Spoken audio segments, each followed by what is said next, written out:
अवगत कराते हैं और कहते हैं, अब्बा, हम उस हाथियों की सेना से लड़ नहीं सकते, इसलिए हमें उनके सामने हथियार डाल देने चाहिए।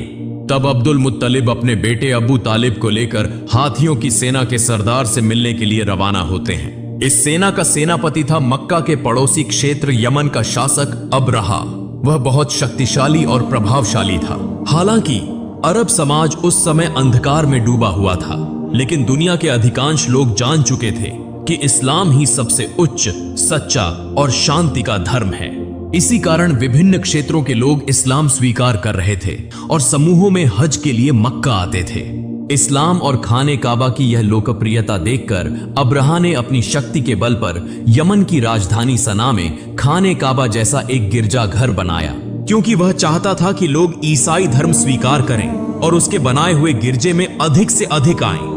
लेकिन जब अबरहा ने देखा कि उसकी इच्छा पूरी नहीं हो रही थी, तो वह अत्यंत क्रोधित हो गया और उसने निर्णय कर लिया कि वह खाने काबा को ढा देगा। फिर अबरहा 60,000 सैनिकों और 13 हाथियों के साथ मक्का की ओर रवाना होता है। उसी समय अब्दुल मुत्तलिब उसके पास पहुंचकर उससे कहते हैं, मैं तुम्हें चेतावनी देता हूं, जिस घर को तुम गिराना चाहते हो वह अल्लाह का घर है, इसलिए इस खतरनाक काम से बाज आ जाओ। लेकिन अबरहा ने उनकी बात सुनने से इनकार कर दिया। तब अब्दुल मुत्तलिब ने उससे कहा, तुम मेरे ऊंट वापस कर दो।